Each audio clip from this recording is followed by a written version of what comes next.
Thank you very much for inviting me over. I was just saying it's easier to get here than it is into London from where I live, so I think I've decided where my next job is going to be. Thank you also for giving me the opportunity of half an hour's therapy on Jersey, because I think one of the lessons in my job, and I have the privilege of going around the world, is actually most of the problems we have in healthcare around technology are the same regardless of the size of the system or how the health service is organized. Actually, healthcare is complex. Implementing technology into complex environments is even more difficult. And it is ironic that you have got England that 10 years ago spent 12 billion quid and got a PACS system and wide area network for that coming across Jersey to kind of give you a sense of where we are. So it is good to be here. I'm going to spend about half an hour giving you a sense of our strategy, the challenges that we're facing, and how we see digital supporting it. And before I start, might be just worth introducing myself. I'm Will Smart. I'm Chief Information Officer for Health and Care in England, which is a grand sounding job title, which has the big advantage that nobody actually knows what my job is, which is how we like it in technology. I work across the whole of the NHS, so I'm a joint appointment between NHS England and NHS Improvement, which means I cover commissioning and provision. And the Department of Health have given me a remit across social care. 2 years into my job, they've still not yet managed to tell me what having a remit from the Department of Health and Social Care over social care actually means. But I'm hopeful as the next year unfolds, that will be becoming a bit clearer. So I represent England. Ironic as an Irishman, but all the best Englishmen have been Irish, I'm told. We have a very large health system. We have 55 million residents. We have 250 odd secondary care organisations, 8,000 GPs, 1.3 million employees, roughly the same number of carers who we don't pay in the system. So we are trying to affect change in a very complex system. So scale is a challenge for us. Another challenge, maybe the more prosaic, is we have 4,000 beds too few in the service based on the volume of work that we're doing. So somehow in a situation where we have no more money, in spite of austerity ending last week at the Tory party conference, so we somehow need to find 4,000 beds within a bed stock that we've already got. So, and 4,000 beds across the NHS represents 25% of those patients who've been in a secondary care organisation for more than 3 weeks. So our challenge then is how do we make our flow and our system more efficient by having accurate and real-time bed management, by understanding our rostering, what staff we've got available, and actually aligning skills to case mix. And then with our primary care and other settings, social care, community care, actually making sure that we can get patients into the right place. The only way we can do that in our very fragmented system is by using technology, and all of those areas are all areas that are core to our strategy. I suspect you may not be looking for 4,000 beds, but I suspect you've got a problem of your bed base in Jersey as well. So digital is fundamental. So we have a system that requires new ways of working. We also have, coming from the other side, a whole set of new expectations. So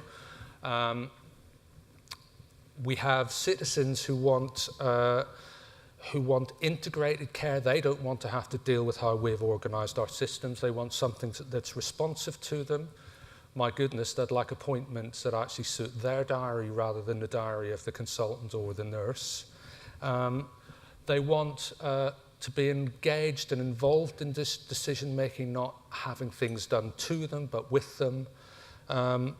And importantly, now getting very engaged around data and how data gets used more efficiently. So we are thinking carefully about how does the paradigm change when we have data that's owned by the state, by the NHS, actually by the Secretary of State, to one where actually as citizens donate their data into the system, that actually it becomes patient-owned, because that changes quite fundamentally how we then need to think about the services that we provide, but also gives huge opportunity about how we organise better moving forward. So I think, why digital? Kind of obvious, isn't it? Because I don't think we've really got a choice. But I said 2 years ago when I took this job that actually there's no such thing as e-health, there's only kind of care. And at the centre of that care relationship is a person and the person who's giving that care. So digital can't replace the human interaction, but it can give people more information, control and choice over the service that they give. So we're thinking very carefully about how do you create a digital channel that actually increases the personal and personalisation of care rather than kind of depersonalises it. So we are 3 years into our last strategy, which is about the time when you start thinking about what your new strategy looks like. We've been given the pleasure of writing a 10-year strategy, our long-term plan.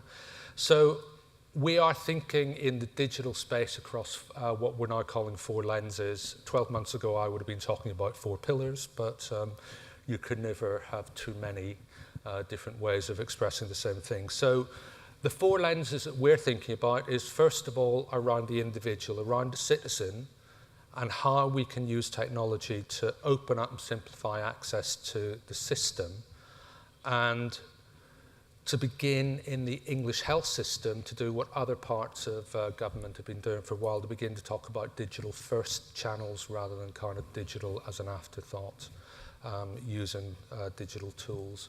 And again, beginning to think about how the individual is engaged in planning. The front line, I've worked in technology in the NHS in England for quite a long time, nearly 30 years.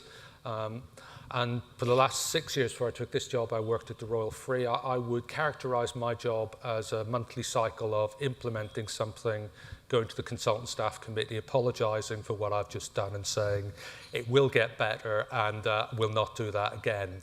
And then a month later, going back with much the same message about something else. We have technology that today is quite disabling for those that are providing care, and that's not because people aren't trying very hard to get it right. But our real challenge over the next 5 to 10 years is to create a technology and application environment that is actually enabling to those that provide care.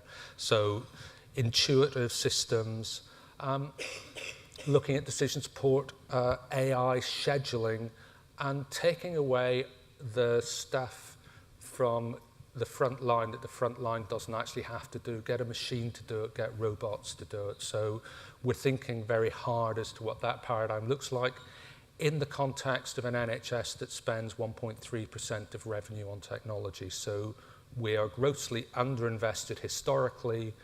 We grossly underinvest on an ongoing basis. So we have some difficult conversations to have about what is the right level of investment that needs to be made in an ongoing manner. In terms of the system, we want to make sure that the system is actually able to use data most effectively to manage the variation of care. We're a national system. We may have had politicians that have spent the last 30 years fragmenting it, but we continue to be a national system and one that operates nationally.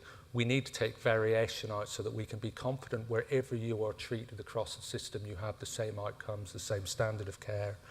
And that involves using technology to use the data to improve clinical quality, efficiency, but also, again, if you look at what the Mayo Clinic does around their use of operational research, around data management, in terms of how you can begin to drive the most efficient use of resource and most effective deployment of resource. So again, to try to unfragment what is a fragmented system. And then finally, and Andrew and I had a chat a few weeks ago, and I think Andrew used the phrase of Jersey being the kind of international centre for health tech. Sorry to say that our Secretary of State and our politicians think we're in competition with you, because we want to be, in the UK, the global centre for health and social research and innovation. We are very lucky, and I suspect you are the same. We have longitudinal records for 55 million patients over a very long period of time. We want to simplify access to that, both to enable leading data to be implemented into the system, but also to build relationships with research and industry that allows access to our data in a manner that gives citizens confidence about how the data is being used, but actually enables us to drive innovation much more quickly. So those are our 4 lenses. And if I take a step back from the strategic, I would sum that up as being 4 real challenges for digitisation. One is England has yet to get a secondary care provider to anything that would look like an international level of digital maturity. So we have a real piece of work across 250 odd secondary care providers to get them to be digitally mature, to make them digital enterprises as opposed to paper enterprises with a few computers around the edge. And we'll talk a little bit about that in a second. Second, we need to connect and integrate the health and care system. We're doing that through local health and care record programs, which we've currently got running in 5 areas, which covers about 40% of the UK of the English population. They will connect to the digital innovation hubs with the UK HDR to allow research. We have a big piece of work around data, around AI, and you may have seen some of the work that Lord O'Shaughnessy announced a few weeks ago at the UK Health Expo. And then finally, and where we're very active, and Juliet Bauer leads, is around actually that kind of citizen, empowering the person, citizen-facing app paradigm, and actually how do we open ourselves up to that new way of working. So 4 key challenges. And unfortunately in health, we can't just do one of them, we have to do all 4 of them, otherwise we make limited progress across any of them. And then from my perspective, our challenge is, what's the role of a national bureaucrat like me relative to people who have proper jobs in local organisations? So how does local and national work together? And the questions that we're increasingly asking ourselves is, actually, we should only do nationally those things that have to be done nationally, so spine, patient demographic services, de-identification services.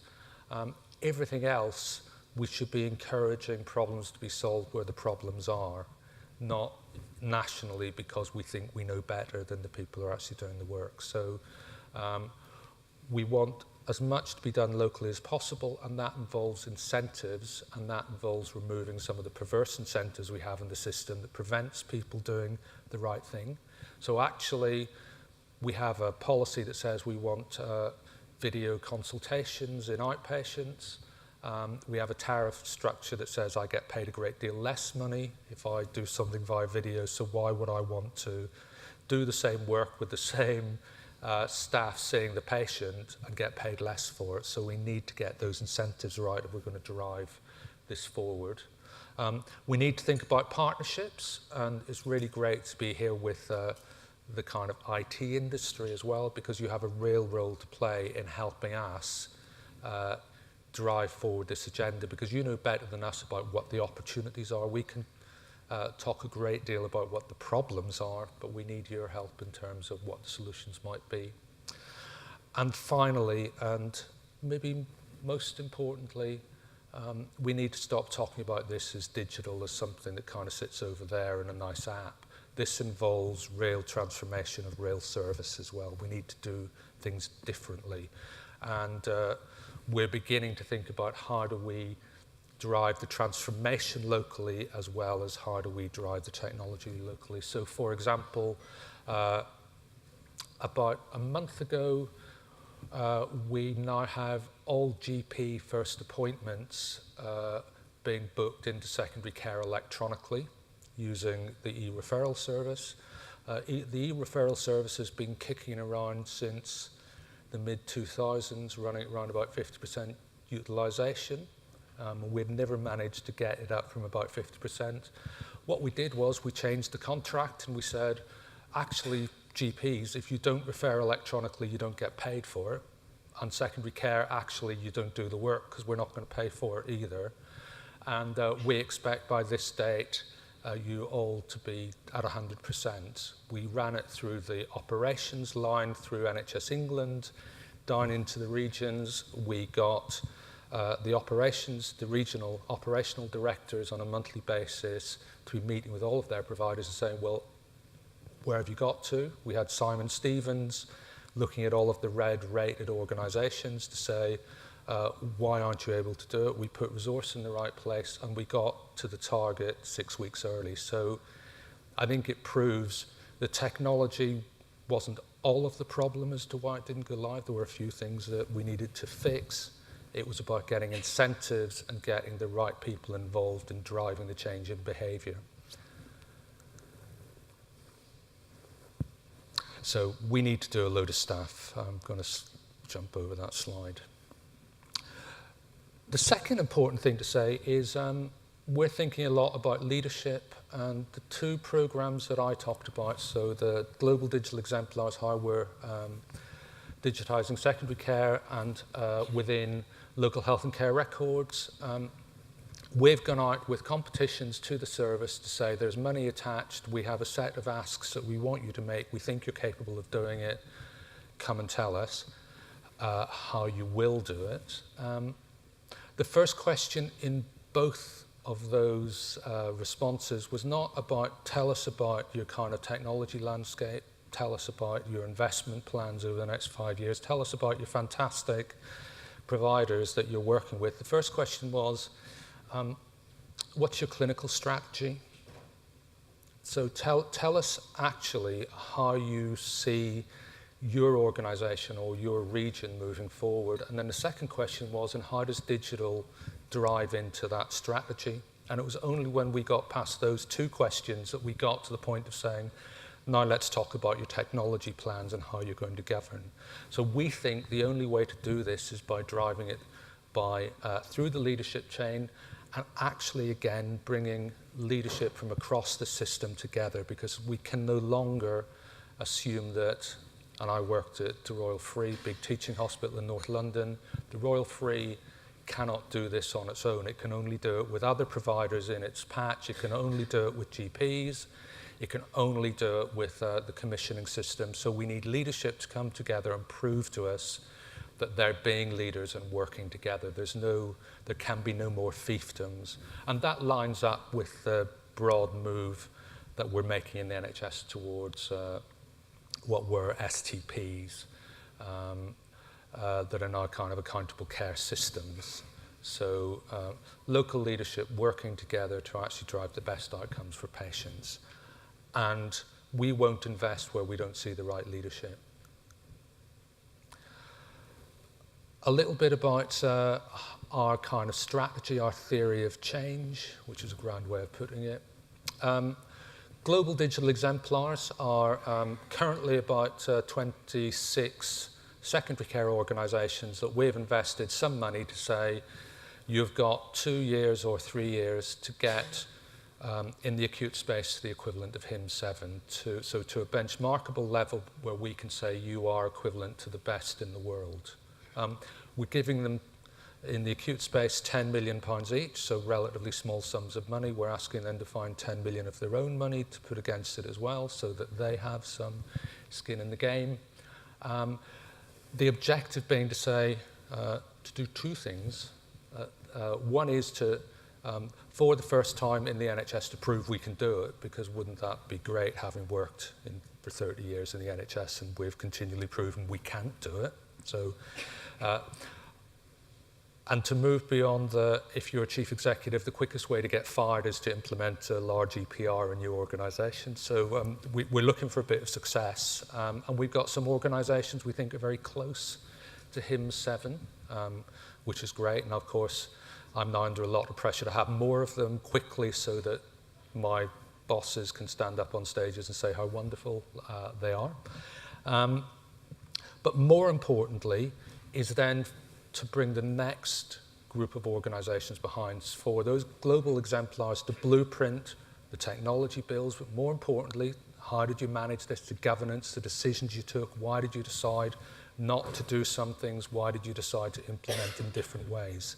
So building blueprints, working with organisations to accelerate their maturity, which is the mechanism that we think means we can drive faster and we can drive more cheaply, because we're not reinventing every decision in every organisation in the way that we currently do. And most importantly, we think we can drive digitisation more securely, because actually I can say I want to be like West Suffolk, and actually I'll just take West Suffolk's bill because it'll do 80% of what I need to do. So why would I not do that and refine from a base that I know that works? So our strategy then is spread based on blueprinting standards and support from those that have been ahead and done it before. In the data space, we're taking the same approach where we're creating integrated records based on 5 regions. London, the largest, at about 8 million souls, down to, we've recreated the Kingdom of Wessex, which I know that you guys have got quite a lot of relationship with in health space, which is Hampshire and Dorset. And they are now working about how do we work together to create a data layer that sits above providers that can actually be used to support the delivery of care, to break down the walls of the organisations in the system. And one of the reasons that we're taking an exemplar approach is actually, if I were to be honest, we have never really managed to make a compelling business case for why you would do this, because actually we've tended to implement technology on top of manual processes, so we've never actually managed to create a truly digital enterprise, say this is what truly digital healthcare looks like and these are the clinical and operational benefits. So we see some signs in the work that we've been doing around hospital admission rate reduction, around freeing up of appointments. We've seen some work around how do we make around patients and citizens arriving in the right part of the system. But we're looking to our exemplars to actually make the case as to why you invest in this system, because it's only when we make the case that A, we'll get money from the Treasury, but B, will people actually say, we now see we have no choice but to do this. So going all the way back, so that's a little bit about the system. And,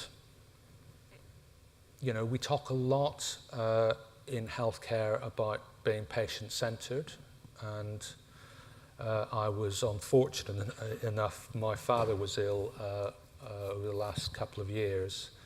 And actually, for most people, all they want is to know that when they come in contact with the service, that actually we know who they are, we know what they need, and we're able to deliver it. So putting the citizen right at the heart is only about being focused on that kind of relationship, that caring relationship back with the individual. So that is really at the heart of everything that we're doing. And sometimes we just need to lift our heads back up from the kind of scale and complexity of the challenge, say actually good will look like when I walk into my GP and they know who I am without me having to tell them, and they know what's been wrong with me.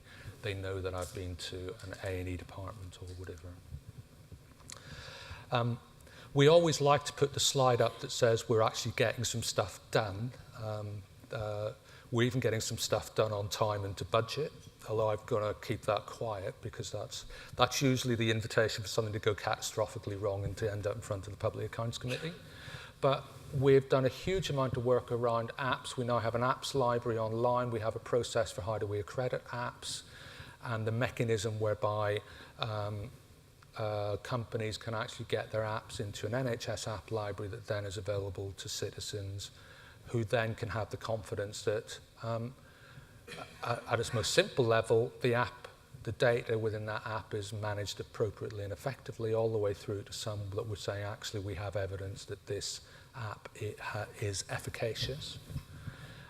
We have 14 million out of 55 population are already registered for online services for GPs, and we are in a private beta around our NHS app, which will enable, using a single app, citizens to access services, to see their records, to book appointments, etc.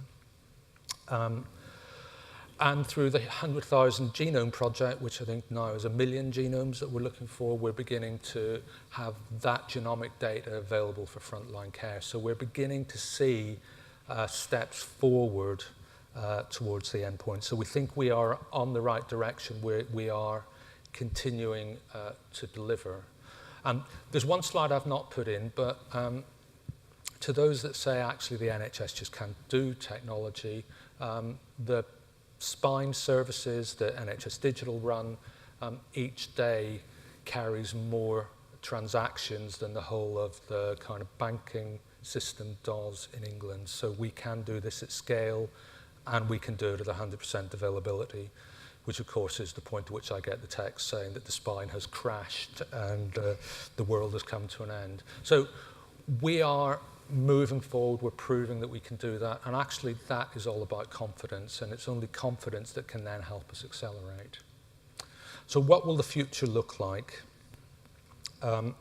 It will be one where we go to our phone in the way that we do with everything else, enhanced by apps, where our first interaction with the service will be digital, and we already have some of that, for example, around our urgent and emergency care service, and where we actually jointly produce plans and we have a convenient citizen-centric service, where for clinicians we have intuitive technology that actually truly reduces burden, where we have decision support and tools that actually help the right decision to be made, not technology that makes the decision but helps the clinician have all of the data that's required to make the right decision, automation of tasks that actually lets get robots to do the things that robots are best at and humans things that humans are best at, rather than the other way around.